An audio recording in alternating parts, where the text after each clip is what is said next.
Hi, everybody. It's Todd here.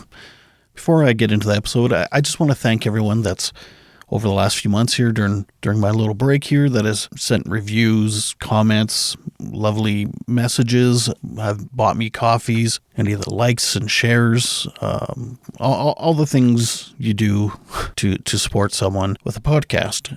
Thank you so much for doing all that, even though there's been no new episodes for a few months. Now, to be honest with you, I wish I didn't take a break and I could take a break from some other things, but it was a hard decision and I'm here. I'm back. So that's good. I'm very excited to share with you some new episodes. Some of these episodes were actually recorded back in November or October, so I'm really excited to finally release those ones. And I'm excited to share with you new artwork, the new logo, some new theme music, and all that kind of stuff. And I'm excited to share with you that I'm feeling much better. I've got a wonderful therapist, counselor, and I've seen her I don't know how many times in the last few months here. It was twice a week for a while there. But yeah, you know how life is. Sometimes you just get a little overwhelmed. And what kind of advocate would I be if I didn't take my own advice and the advice of my guests? So I took a break. I'm back. I'm excited to share with you some episodes and the new look. So thank you again. I feel so incredibly lucky to have so many wonderful listeners and supporters, and thank you so much. And for the time being, I'm going to be doing episodes every other week, and hopefully back to every week very shortly. Okay, here we go. The truth was staring me in the face, that everything I thought she had done that was loving and caring and kind and generous for me, which was the first time anybody had ever, this was the first person I'd ever trusted in my whole life, was all grooming. All of it was grooming. None of it was real. And that was the moment that it hit me that what had happened here was that I had been abused.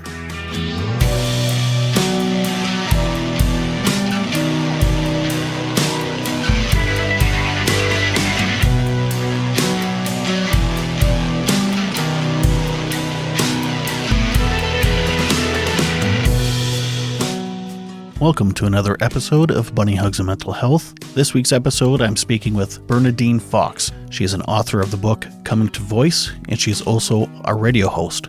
Her show is called ReThreading Madness, and it is a mental health show that also comes out as a podcast too. Today she's on the show to talk about therapist and counseling abuse. So what does that mean?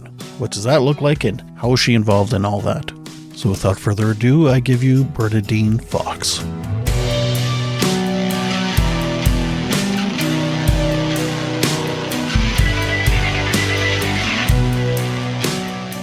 I'm Bernadine Fox. I live on the West Coast. I am a radio host for a program called ReThreading Madness. I am also a disability rights advocate, and I'm also a mental health advocate. So my mental health advocacy has gone back almost 40 years at this point. So long history of understanding issues around trauma, helping people, supporting people through that. Also, I'm an artist, and so I've done a lot of work around mental health and art and trauma and art and advocacy around that as well. So I'm also an author. I wrote a book called Coming to Voice, Surviving an Abusive Therapist. And in the last 6 years, because of that, I've been doing a lot of volunteer work with an organization called TEL, which is the Therapy Exploitation Link Line, which supports survivors from all over the globe who have experienced this form of trauma. How old is your book? When did it come out? 2018. And that's when you started working with TEL, was after the book came out? Yes. Do you want to tell your story of therapy abuse? I can, yeah. And it's an important story, not because I think I'm important, but because I think it's the quintessential story. So my story, which I wrote about in the book, is replicated all over the world. And so in the same way that we hear the same ways that child molesters, hurt their victims, or spousal batterers try and control their victims or retaliate, we hear the same kinds of stories about therapy abuse. There's almost like there's a playbook. And in fact, I've written a small e-booklet that I send out for free. That's a checklist called Examining Ethical Boundaries in Therapy for clients to check off. And often they will go through it and go, oh my God, because our stories are so similar. Why that is, well, we can all speculate. Why that is, I don't know. I'm not able to say that.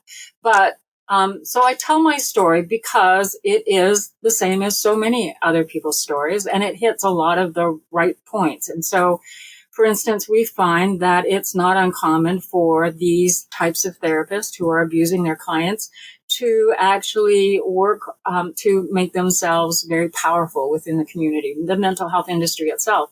And so for me, my therapist that I went to see, and this kind of also goes to the thing of, well, you need to pick the right therapist, or you need to check their credentials, or you need to, somehow victim blame the person who's been harmed to say you should have done something different, when in fact it's not their fault. It's never their fault. So in my case, my therapist was well known, and so well known that on paper she looked absolutely perfect. So she was the first executive director for the first transition house for for people who'd been spousally battered in BC. She was the co-founder of VSACS out here, which was the first organization that provided services to children who'd been sexually traumatized. She was the first person to write one of the books on child sexual abuse that came out, I think, in the early 90s, maybe late 80s. I can't remember. She designed and facilitated the first workshops designed for counselors and police officers through our Justice Institute, which here trains all our police officers, all our firefighters, all the first responders. She was teaching counselors. She was a supervisor for people who worked with people who had been sexually traumatized. She was the feminist lesbian counselor here who was the expert on child sexual abuse. So for me, I had checked all the boxes. She was a feminist lesbian, and I felt that her politics would mean that she was never going to harm her clients, and she had all the expertise and all the knowledge and yada yada. And instead what happened, if I a shortened version of it, is that for 8 years she groomed me. And the grooming process is different for different people. It depends on, the variables between the therapist and the client. But for 8 years, she groomed me until we began a sexual relationship while I was still in therapy with her. And a lot of people look at that still in our society because we have TV scripts and TV series and movie things that say, doctors, marry their clients, therapists sleep with their clients, and it's all okay. Somehow nothing bad really happens. And in fact, the client benefits, you get your therapist 24 hours a day, but that's not what's happening. And instead, what is true is that the client is often catastrophically damaged in that process. They are betrayed in a way that is so profound that the death by suicide and attempts of suicide are so dramatically higher than the general population that it would astound you if I told you the numbers, and I'm not going to because it just seems so incredible. The problem with all of that is that when you, as the client, start to figure out something isn't right in this relationship you're having with this person, that you thought you were going to get this person who's emotionally healthy and knows everything about you and still accepts you and still cares about you and yada, yada. The moment you say no to that person, the moment you confront them and say, I'm not happy, I'm depressed, I should go and see a counselor, or I'm not sure we should be doing this, are you sure this is okay? Those kinds of things clue these people in. And when I say these people, they know what they're doing. They know that it's wrong. They may not understand the harm, but they have been told from day one in their training, if they're trained, and in BC it's not always a given that they are, they have been told literally from day one. I check this out over and over. What were you told? What education do you have about therapy abuse and exploitation? And they all say, we were told everything. We know everything. We were told over and over what would happen if we did that. And I say, okay, so what were you told would happen? They said, we will be penalized. We will lose our license. We will lose our reputation. We will lose our practice. And I say, And what were you told about what would happen to your client if you do that? And they are unable to answer that because in their training, they're given an ethics course, not what happens to a client who's been abused by their therapist course. And so they leave those courses believing they have been taught everything. And given that nothing is said about what happens to the client in those courses, and I check that over and over and over, they come out with the belief they've been told everything. And so therefore, nothing happens to the client. And so then we end up in a situation in society where we have a mental health industry that's been trained and conditioned to believe nothing happens to the client, and a client who's catastrophically damaged. And so they look back at that client who's saying, this is what happened to me and it really hurt me. And all they can do is look at that person and say, well, all of this that you're presenting can't be about this because we don't know about it. And so therefore, this is your presentation of mental health. And that you're the one with the problem, not this problem. Now, there are certainly people within the therapeutic community that understand the harm. There are people on ethics boards and investigative committees that understand the harm, but that is not the majority. And the majority of people within the industry really don't want to look at this. They don't want to talk about it. They don't want to look at it. They certainly don't want to address it. It's like, I think we're at the beginning where daycares were having to recognize that some of the people working there might be child molesters who work there because that's where their victims are, or the church having to recognize that some of their ministers weren't really, so godly and were actually harming children, and they had to stop bearing those reports, which we have now know that they were. The same is going to happen here, because the numbers of survivors coming forward is unbelievable. It's extraordinary on platforms. And of course, at one point, survivors couldn't find each other. We had no means of connecting in the community. You walk past each other. You don't know whether or not, you can't go around with a billboard or plastered on your t-shirt so we just didn't have a way of connecting. And now social media provides that. So we have subreddit forums, we have Facebook pages, we have TikTok and Instagram, and we have all kinds of ways of connecting. And what we're finding is the numbers are through the roof, and that it's global. The same story, my story, is heard all over the planet. So the first problem in this is that for your therapy to work, to actually be effective, you have to trust the person that you're seeing. You add to that we live in a society that has this idea that therapists are emotionally healthy. They're the ones that, are the gold standard of health when it comes to mental issues. And there's really no check and balance in there, just so we know that. It's something that's given to them without evidence that it's true.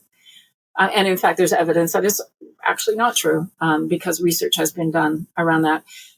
So they're given this sort of very seductive position within society, in that they are given this position of being emotionally well, trained, educated, understand things that other people can't, and they have this power. They not only have this power within the therapist-client relationship, which is completely imbalanced and can't be changed by words or deeds or experiences. They are given that same power within society. So when a client comes forward and says, my therapist did blah, blah, blah, the therapist turns around and says, oh, you don't have to listen to that because they're crazy. And so we start seeing things. The more we talk to people, the more we start seeing the same kinds of things happen, that when a client has managed to confront or extricate, we're seeing, the last notes in a file being client has borderline personality, client has dissociative identities, client has something, yada, yada, yada, so that the next person that picks up that file can go, oh, okay, I don't have to believe anything this person says. And it happens over. In fact, the diagnosis of borderline within the therapeutic abuse survivor community is so laughable and so common that it's a joke. It's just become a joke. Like it's, oh yeah, let me guess.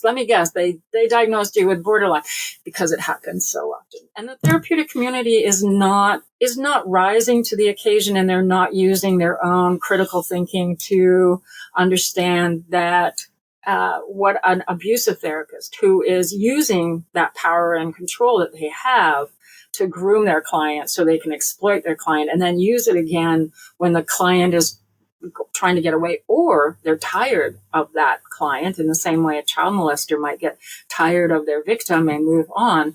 Then they need to find a way to discredit and silence them so that if they talk, their words aren't heard and they're not taken seriously. So the very thing that causes us to have effective therapy, that trust, is expected of us as people going into therapy. You are told most often, go trust your therapist. They're not going to harm you. Tell them your secrets. Tell them the things that are bothering you. And they will use their expertise and their knowledge and their great mental wellness to help you move past that stuff. But that trust is the very thing that puts you at a disadvantage. And so that means, Todd, that every person who goes to therapy and trusts their therapist can be at risk for therapy abuse and exploitation. The way of preventing this is not to say to people, you have to figure out how to trust better.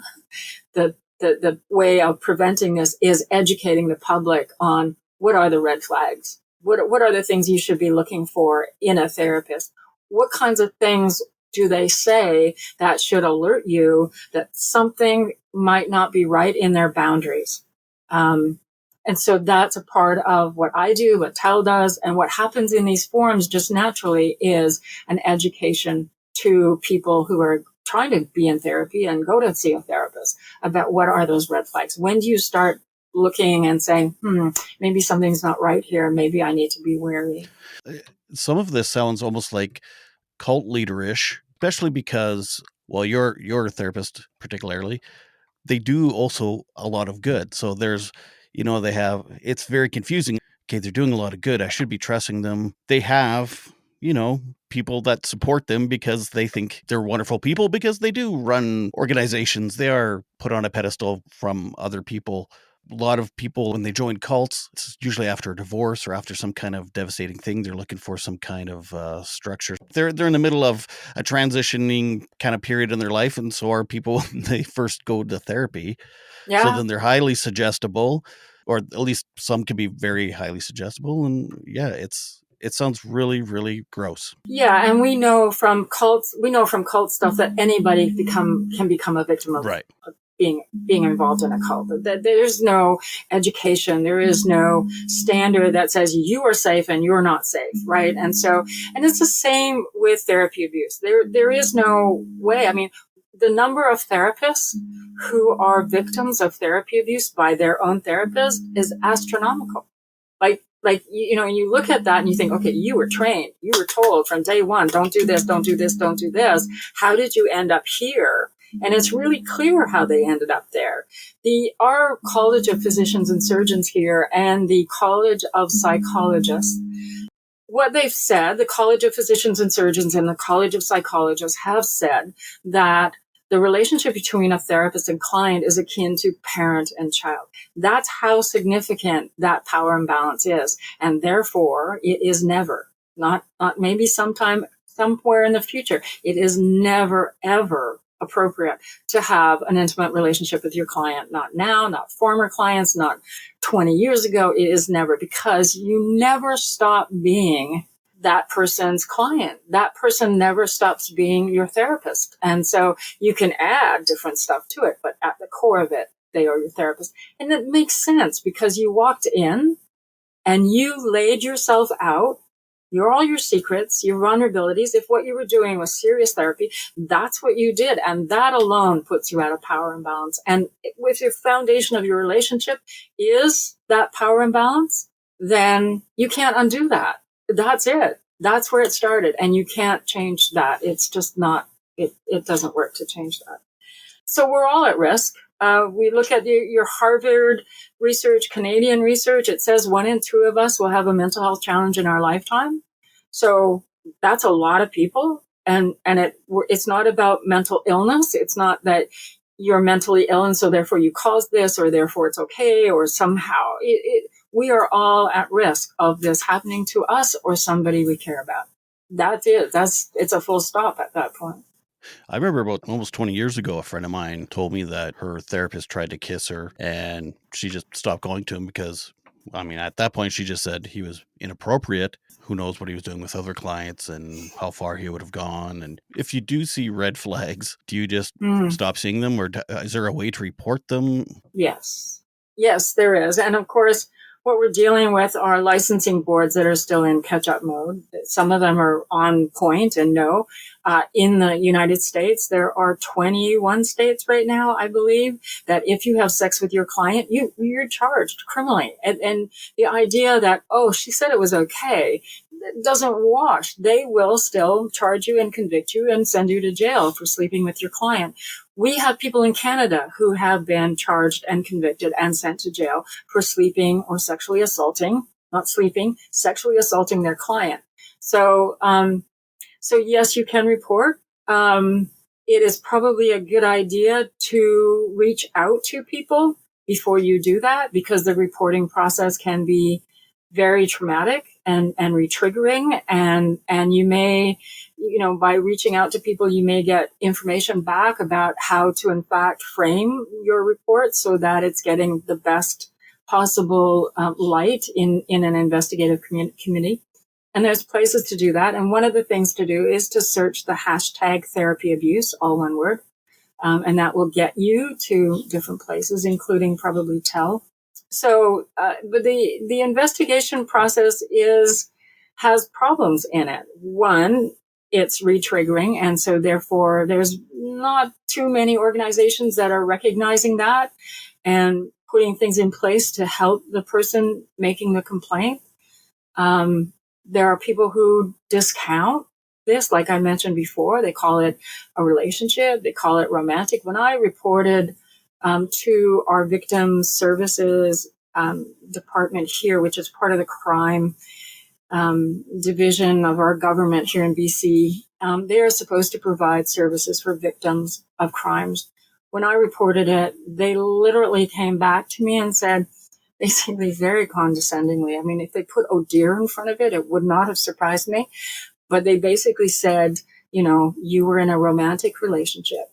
You consented to this. And so therefore, you're not a victim of a crime. And because they started using terms like, the criminal code and consent, I replied, and as type A as I am, it was, I think, 19 pages long, of an argument about how, in fact, what she did was sexual assault, and it did work within the criminal code's definition of sexual assault in Canada, and that this wasn't consent, that by our own criminal code, it was coerced, and they couldn't rely on that. But to do that, Todd, I had to go from being a victim to having disclosed to a government department about what happened to me, which I said I would never, ever talk about because I had been warned I would be blamed. And to having that report that come at me about, to say to somebody who's been sexually assaulted, you consented to this. This was actually a love relationship, does something to your head that is, nobody should have to go through that. Honestly, nobody should have to go through that. They came back after my appeal and gave me the highest.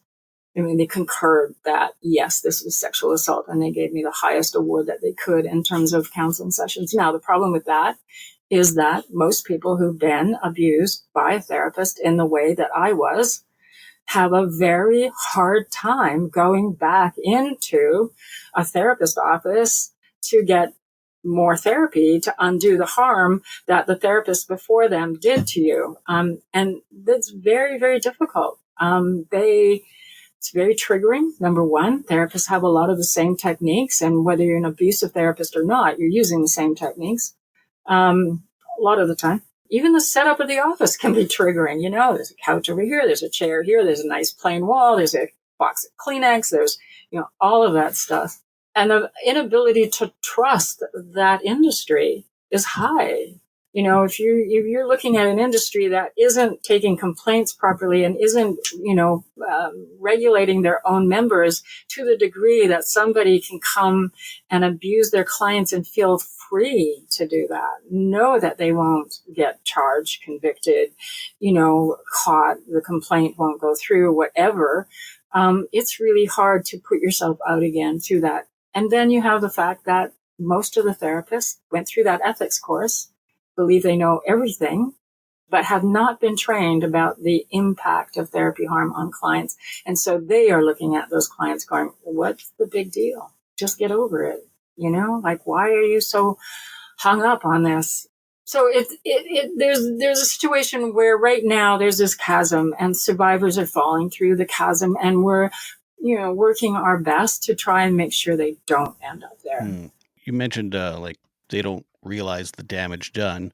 What are some of the damages done? So let me just drop into the messiness of this, because nothing is black and white. It's very messy. There's nothing that's black and white.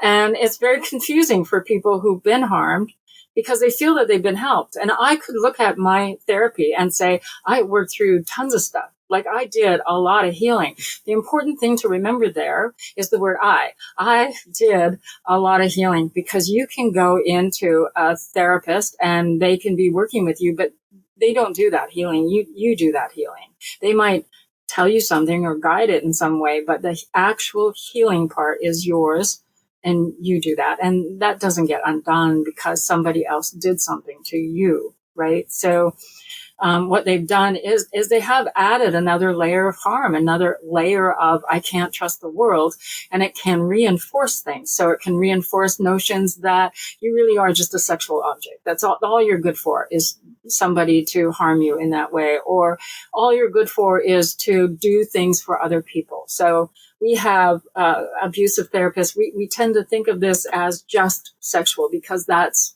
what the licensing boards can kind of look at. That's what the criminal code looks at. But the truth is that when people are exploiting other people, it can happen in a lot of ways. So it can happen under a financial umbrella. So people are using their clients to go into business. In my case, we bought a house. And when I tried to leave her, she really expected that I would just leave her with the $500,000 equity in our house and say thank you and just walk away. And when I didn't, she tried to literally harm me so that I would leave and get away from her.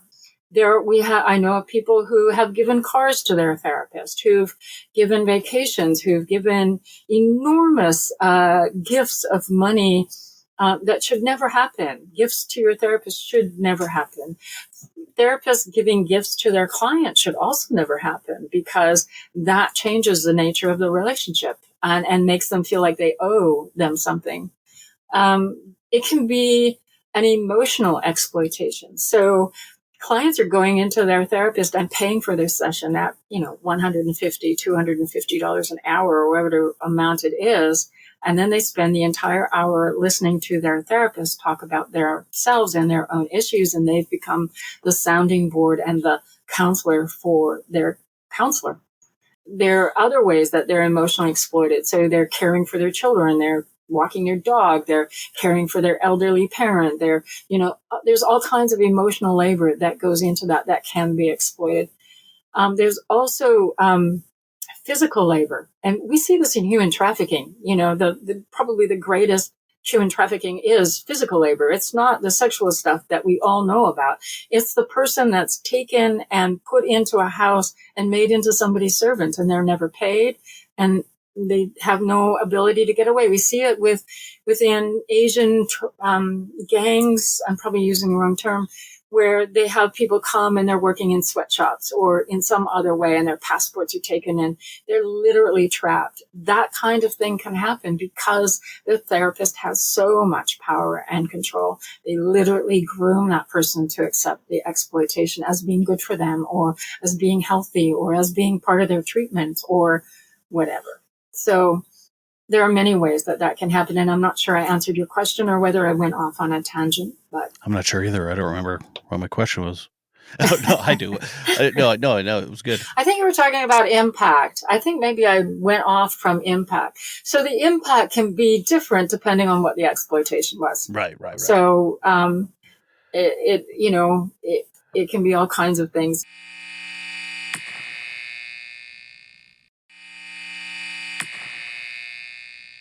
Well, you kind of mentioned earlier too, like you lose trust in people, especially seeing other psychologists again, and you start to gaslight yourself and everything you do. Yes. Yeah. The biggest problem with trust is you don't trust yourself. And so if you say, for instance, we'll just talk about therapists who've been harmed. I mean, you look at what happened and you think, I just participated in my own victimization. I mean, it was right there. I should have seen it. I did see it. Why didn't I do anything? Why did I accept this idea that somehow we were different or I was different and so therefore it was okay or we were soulmates or this was, I mean, why? I mean, and so you end up not trusting yourself. And then when you don't trust yourself, honestly, Todd, when you look at the world, we are taught to trust outside of ourselves. But the truth is that when you can trust other people, it's because you trust yourself, that you're critiquing everything in front of you and you're making a decision. You're trusting that decision. And you know that if you screw up, if you make a mistake and you trusted somebody you shouldn't, you can undo it. You can deal with the mistake. You can go on. In this, the trust is so annihilated that what's real and what's not real, because the grooming contained all this, I love you, I care about you, I'll never hurt you, I'll never harm you, I'll never go away from you.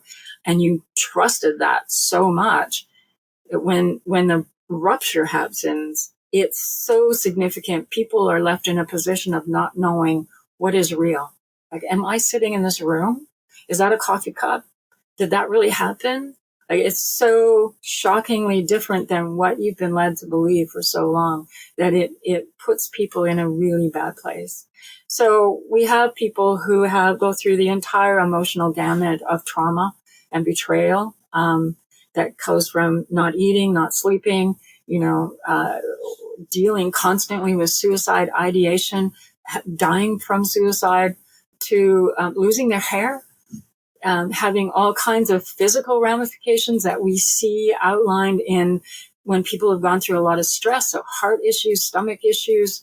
Addiction. Oh, addiction. Absolutely. Addiction can happen, but also just using substances to self-medicate. So I went through a period of probably years of self-medicating. I had this little bottle on the fridge. I'm not an alcoholic. I couldn't even become an alcoholic. I tried at one point. Did not make it.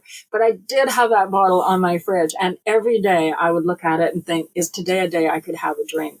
Is it okay? I was raising a child at the same time. So it wasn't like, I had to be very careful about what I did. But ultimately, what I realized about that was that, and I didn't understand it at the time, it was something that happened afterward that I understood it, is that shot of vodka that I would take actually depressed my central nervous system. So that incredible anxiety, I lived in anxiety 24/7.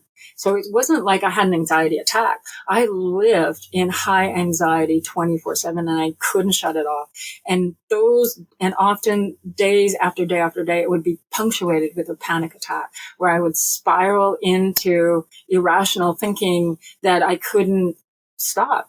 And so what I realized after the fact is that shot of vodka actually depress that, actually diminish that. It would stop the panic attack. So I could go back to living in that anxiety 24/7, but I don't live in that anymore. But it is extreme. What people are going through is extreme and it's horrific. And many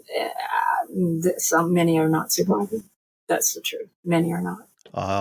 Was she the first woman you were with? Like, was this something that, like, afterwards you were, like, questioning your own sexuality, or that didn't really have anything to do with it? No. Well, it depends on where you define with. One thing I've learned through my experience with mental health and addictions is you never know what you need to hear until you hear it. Make sure to rate and review on Apple and to tell as many people as you can about the podcast so others can hear something they need to hear from one of my guests. After all, this is a free mental health service, which is a rare thing, so why not share with as many people as you can? Right. So this is what I got to, was that I was groomed to become sexual with her for 8 years. And in that grooming, there was all kinds of things that happened, the hug that went on too long, or the recognition that she was sexually attracted to me, which became clear to me. But because I'd been sexually traumatized from the time I was little, that was normal to me. I just went, okay, that's what normally happens. And so long as we're not doing anything, everything, doesn't matter. Right. I'm just going to let it go. But the more, and I wasn't sexually attracted to her to begin with, but after 8 years, there's something, and people often talk about this, that there's some place where it clicks and you just switch over and suddenly you are. But there were other things, the hugs, like I said, that went on too long. The places where she took my healing, which was too often back to the sexual trauma. So talking about it, reliving it, re-investigating it as if she was the voyeur of it. She would put her hands on you in ways that were not overtly sexual, but sexual enough. So her hand was up too high on my leg. She made it sexual in so many ways that, she would say, you look really great today, or I like that piece of that shirt on you, or she would make it clear she was sexually attracted to me. And for instance, she did things that if she had been a man, I would have gone, oh yeah, I know what this is, and I got to get out of here. She took me to a conference on trauma, childhood trauma, down in California. I was doing work as a mental health advocate. So she framed it as two colleagues going to this thing. And I let her set up all the travel arrangements. We drove down in her car. We arrived at the hotel, and we arrived into a hotel room with one bed. Now, had she been a man, I would have gone, wait a minute. Now, I slept on the couch, but it was clear to me that she was setting up all the elements to seduce me. But it was also clear to me that she had it in her head that somehow I had to make the first move. We would go to her cabin on Salt Spring Island, which is out here on the West Coast. And she would often tell me, and she actually described how when the cabin was being built, she had her clients there helping her build it. Remember the physical labor exploitation, there it is. And she often told them it was the height of summer heat. And she would say, men, because she's a feminist, this is a distortion of feminism, men go without their shirts. So we women should be able to go out without our shirts on. And so you guys can all take your shirts off to do this work because it's really hot. And she would tell me the same thing. I never did it, but she would tell me the same thing often, that could happen. When I finally got away, it was 20 years, Todd. It had been 20 years by the time I could literally, actually, physically move away from her.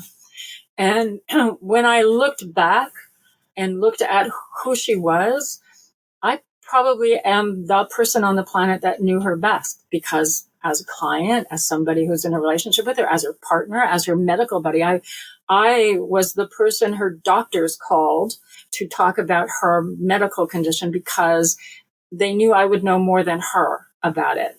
So what happened in there is, because of that time, because of my interest, because of my concern for her, and then my concern about what the hell's going on here, I probably knew her better than anybody on the planet. And by the time I left, I could look back at her life, and I can tell you absolutely most of her friends were clients.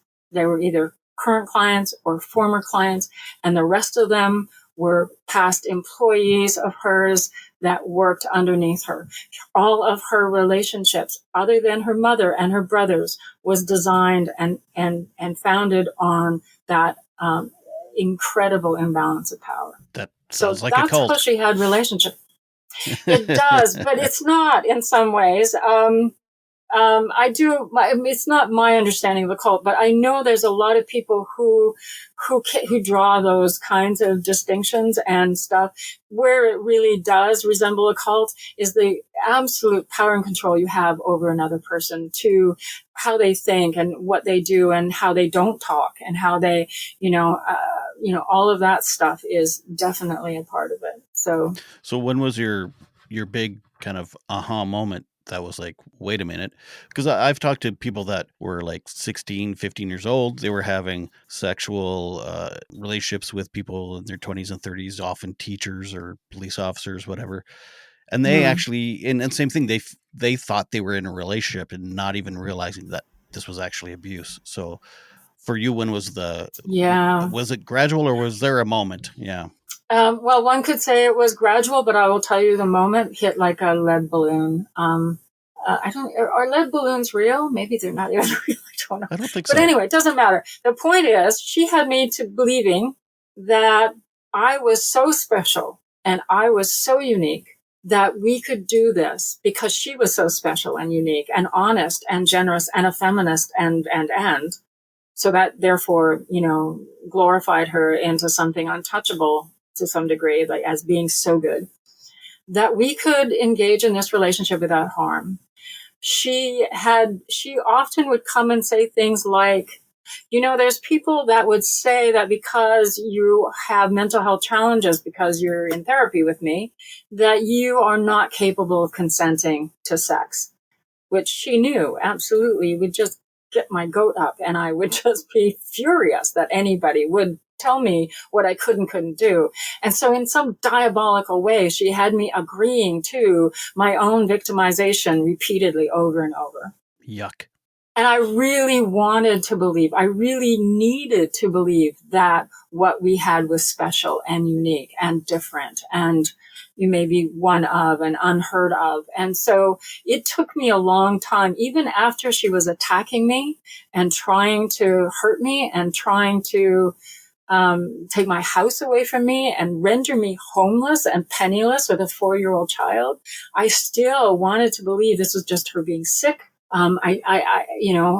Moving from that to this person purposely is harming me now was too far. And I remember going to tell the organization I mentioned before. This was before I was a part of it, of course. And they had a checklist on their website, and I downloaded it. I printed it off, and I went with my pencil, and I can still tell you what the kitchen table looked like and what color the pencil was and where the sun was coming in and where it was hitting the table. And I sat there doing this checklist because I was going to do it and prove that our relationship was that special thing that I had believed in for so long. And I got to the end of that checklist, and I had checked off so many things that the truth was staring me in the face, that everything I thought she had done that was loving and caring and kind and generous for me, which was the first time anybody had ever, this was the first person I had ever trusted in my whole life, was all grooming. All of it was grooming. None of it was real. And that was the moment that it hit me that what had happened here was that I had been abused and taken advantage of. And that exploitation was to the point, there's a show out there called The Shrink Next Door. And the guy talks about how his psychologist did this to him. And my story is very similar to that because we bought a house. We moved into the house, had 3 suites so we could still appear to be not together, which indicates to you how much she knew this was not okay, right? She was saying it was okay, but we were in different suites pretending not to live in the same place.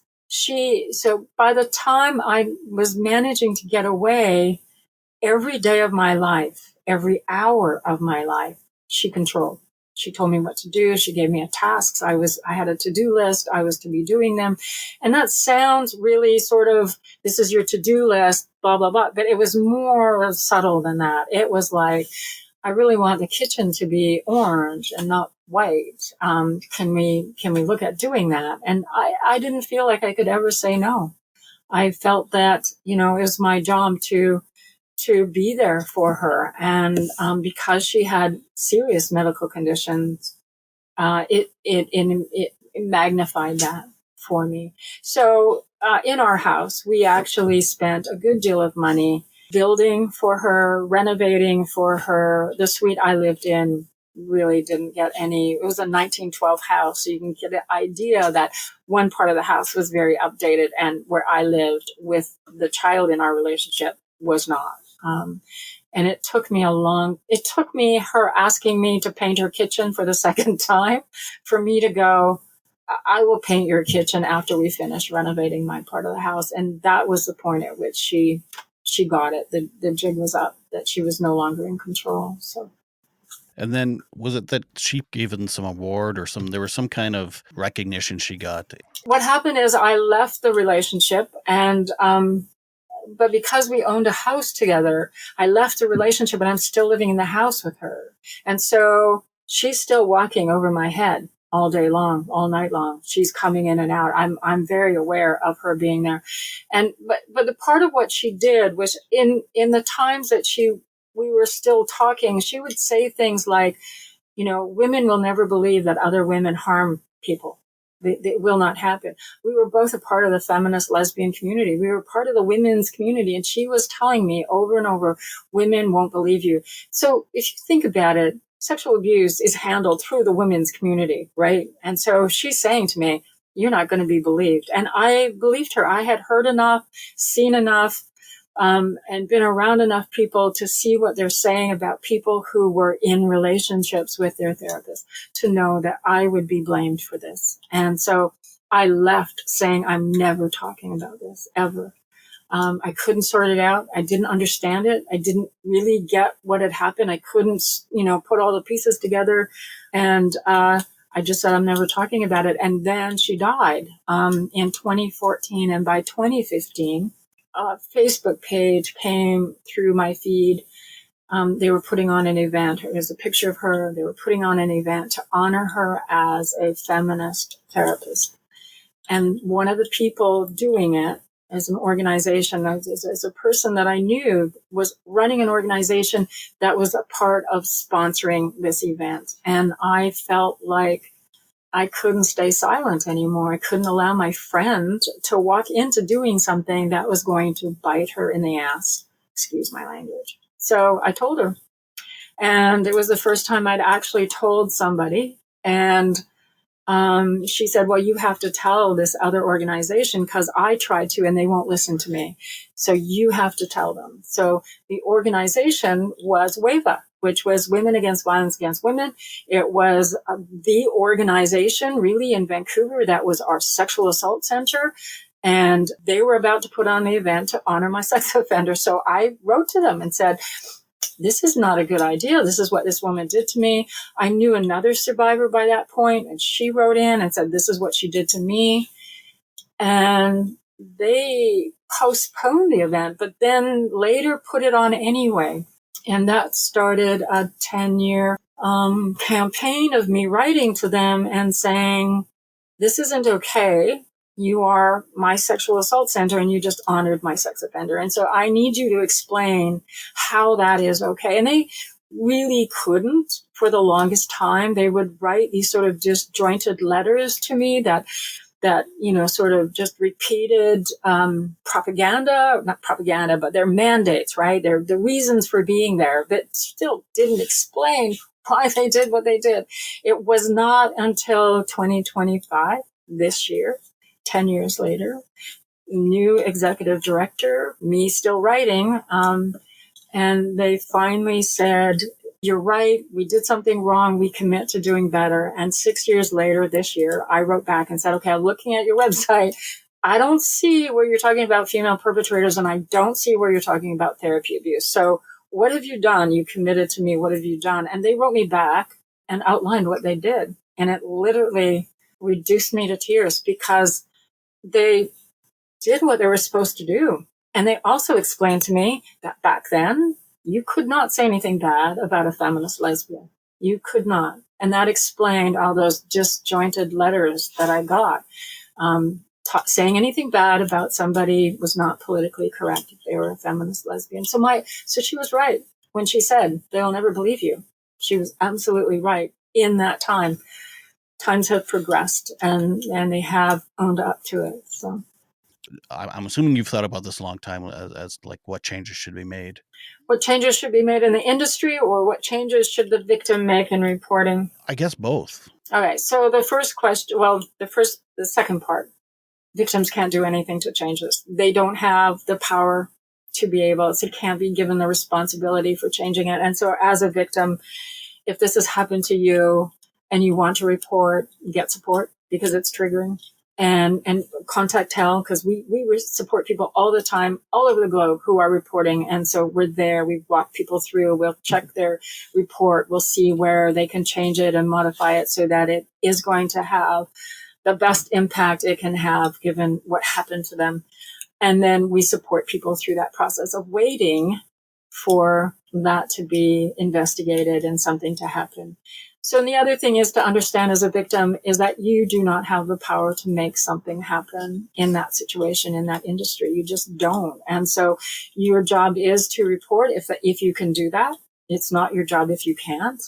And that you have no control over what happens. And so you need to find a way to be okay if the report comes back or the investigation comes back saying, we found nothing wrong here, which happens, unfortunately. It does happen. We are still dealing with pockets in the world that don't even deal with child sexual abuse properly yet. So getting to the point of, spousal battering and trafficking and clergy abuse and daycares and teachers and all the way to here now, 40 years later, where we're talking about therapy abuse, the industry is not caught up. And so there are places where you're not going to get what you need from that place. Well, let's talk about the industry now. There are some places, there are 3 ways that a victim can hold somebody accountable. They can, in some places, go to the police and file a police complaint. Now, if you do that right now in Vancouver, BC, they will say there's nothing wrong with a therapist sleeping with their client. It's not a crime. They would be wrong. It is. I can point to the criminal code. It's there. We have people in Canada who've been charged under that criminal code and are in jail right now.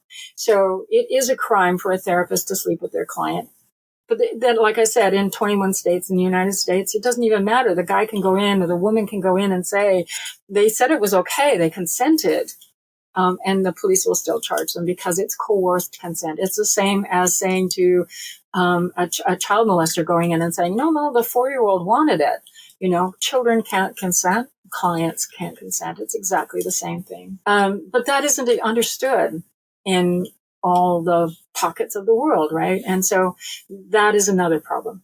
So the other way you can hold somebody accountable is to civilly sue them. And that has statutes of limitations, depending on where you are. It requires evidence. And you have the same problem with evidence around sexual assault that you have with anything. If it happens behind closed doors, he said, she said. Now, with therapy abuse, what I have found is that these abusive therapists literally give their victims tons of evidence, like in the forms of pictures and letters and text messages and gifts and all kinds of stuff. And so it's easy to think you don't have enough evidence, but you probably do once you talk to somebody who knows what that might look like.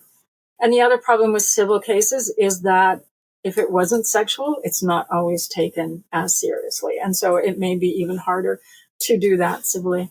The other way is to go to whoever licensed the therapist. Now, that works so long as somebody is licensed. And in Vancouver, BC, and BC itself, and in California and other places, people can throw up a shingle. My dog, if I had a dog, could throw up a shingle and say, I am a therapist. Come to me. I will fix your problems. I'll charge you $150, but you will be well. And they don't have to have any training. They don't have to have any degrees. They don't have to be said by anybody or any authority that they can do that. They can just literally do it. So that Happens here, it happens all over the place. That is bananas to me. I've heard the term like life coach, which they can also be very abusive, but I didn't realize being a counselor or therapist or whatever in BC, you can just... So let me strike fear into your heart about life coaches if it's not already there. And I'm sure there are a lot of good life coaches out there. But when a psychiatrist or psychologist or therapist loses their license or their membership within a professional organization that has vetted them, they simply become a life coach. So if you see somebody that says, I'm a PhD with psychiatry, but I've chosen to be a life coach, that's a red flag. That's maybe go on to the next life coach. So there's that group that has no licensing. There's nobody to complain to. There's nobody to go to get them to be held accountable. The next step up is associations and nonprofits, and a lot of people who've gotten certificates in therapy or have an MA in psychology, but they're not fully certified as psychologists, maybe social workers. They all are part of professional organizations that are nonprofit societies that vet them and then have them held to a code of conduct.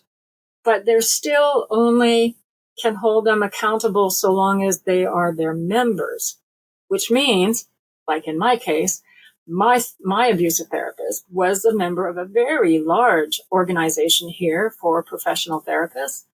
And when I sent in the evidence of the abuse I'd gone through, she simply resigned. And that was it. That file closed, and it was never, ever noted anywhere that she did that. And she went on counseling as if nothing happened. Absolutely nothing. Nothing changed in her world. This sounds extremely, extremely frustrating and hard to find any justice for if you have been a victim. Yeah. Now, that organization, to their credit, also somebody I've been writing endlessly to, saying you have to do things differently. To their credit, at this point, they have changed their code of conduct. So it no longer says that as a therapist, you can sleep with your client after 2 years. So what people were doing were just saying, okay, we're going to go pro bono. You'll still be my client. And then they start sleeping with them, but there's no record of them being, you can see how all of that gets mucky and can be used by somebody intent on exploiting their client. They've taken that out and now are in line with the psychologists and psychiatrists and say never, never.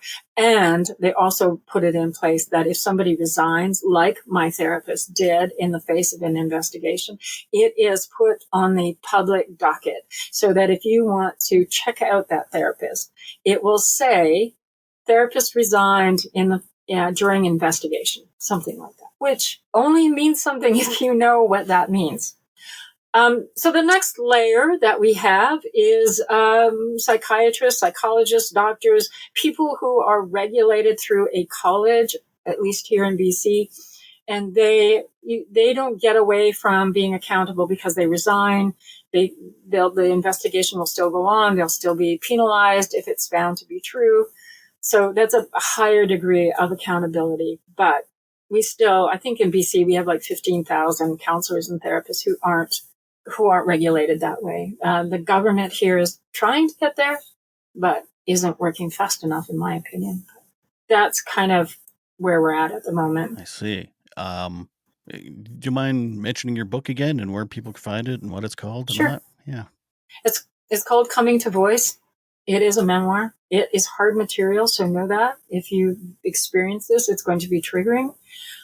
So Coming to Voice, Surviving an Abusive Therapist. If you go to comingtovoice.ca, you will find my website.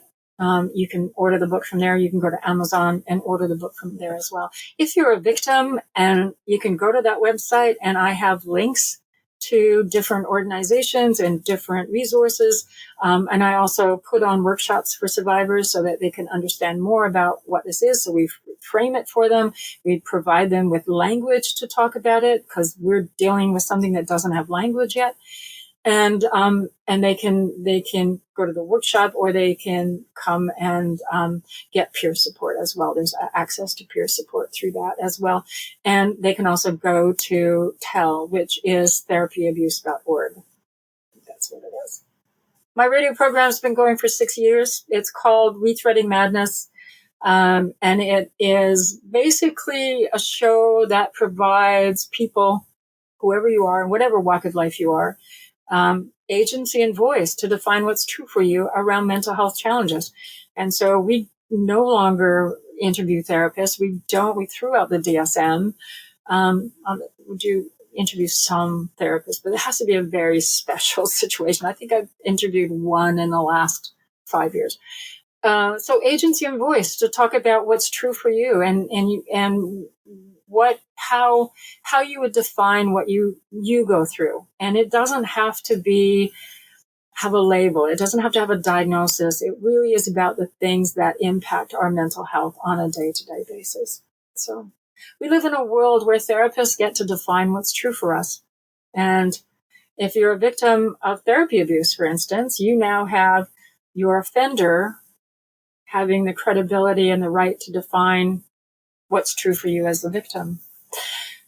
We also have therapists who misdiagnose people on a regular basis, defining what's true for somebody else, and they carry that misdiagnosis throughout their lives. And so throwing it all out and giving people voice and agency has proven to be a very, very important thing to do. So we're heard all over the world. You can find us, we're eventually uploaded as a podcast. So wherever you get your podcast from, if you search for ReThreading Madness, you will find us.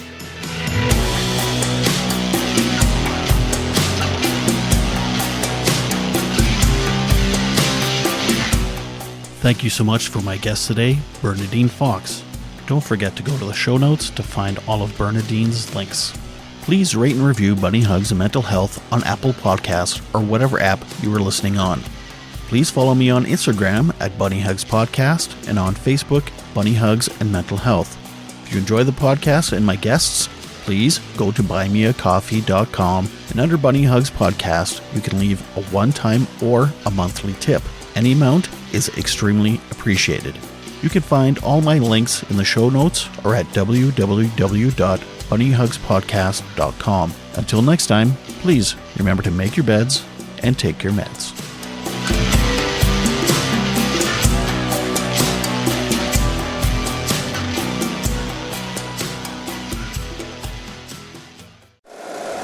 If you like the show, please take a moment to rate, review, and subscribe. It really does help the show to grow. Thank you for listening.